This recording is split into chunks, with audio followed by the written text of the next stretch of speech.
Dr. Dacey, you have your 5 minutes.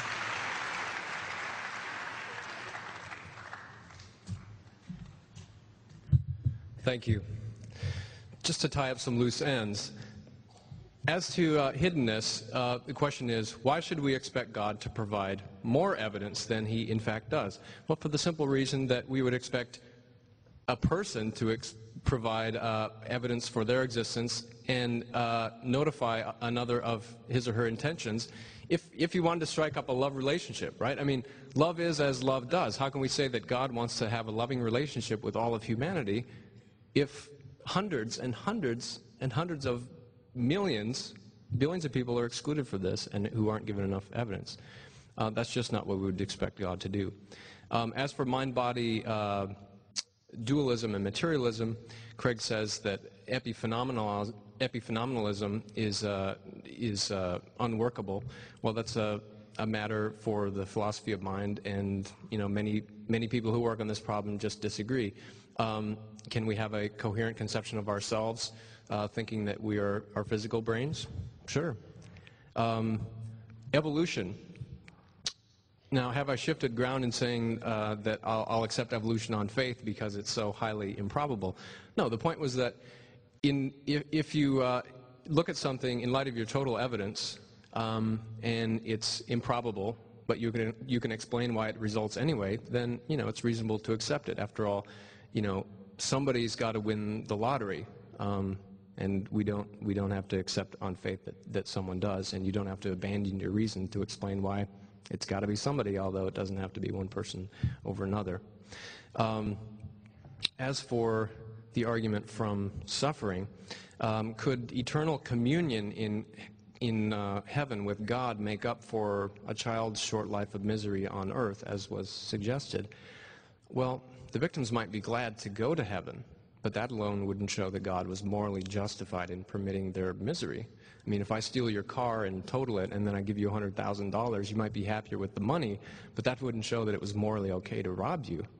Anyway, God could allow these children into heaven without allowing them to die in agony. Now, we have a kind of dispute of dueling experts as to the fine-tuning and the first cause and the Big Bang. It's like in World War II, in the race to create the bomb, there were German physicists working on both sides, and the question was whose Germans were going to be better. I guess in this case we have a question of whose physicists are better. I don't know if we can resolve that right now. I didn't say that Joseph of Arimathea had to have moved Jesus' body, although I don't see why that's ruled out by anything we know. As far as I know, some of the disciples could have. Robbers could have.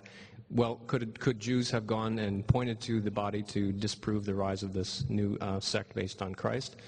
Well, if it's in a common grave, there could easily be confusion about who's who, and of course, bodies do rot. Do all experts agree that the disciples had visual experiences of Jesus? Well, that would mean that everyone who studies the New Testament is a Christian. I'm sorry, that's just not the case. In my view, the most reasonable position that you've heard this evening is that there is no God. Well, maybe slightly less reasonable than that, but not as reasonable as the view that there's a Christian theistic God, would maybe be that there's the God of Genesis chapter 6.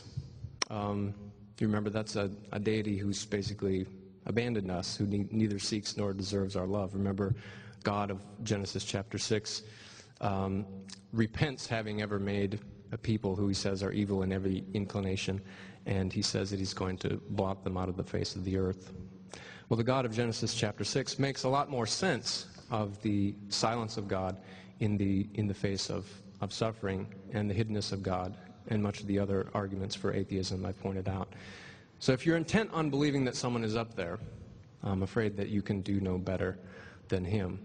But note, in conclusion, I think some of the intellectual and moral costs of clinging to theism in the face of the evidence in the way that Craig has. First, there's a non-physical person who transcends space and time, but who can cause events in space and time, and who explains the existence of everything there is. Billions of ordinary people are basically not being reached by God, and God has no intention of reaching them because he knows that they would not be persuaded to enter into a relationship with him. If you believe in hell, as many people do, then all these billions of people are damned in advance. And finally, that God's plan for creation includes September 11th, Chernobyl, Stalin's and Mao's purges, genocide in Armenia, and so on. That's just not the kind of God that I think we can reasonably believe in. Thank you very much for your attention.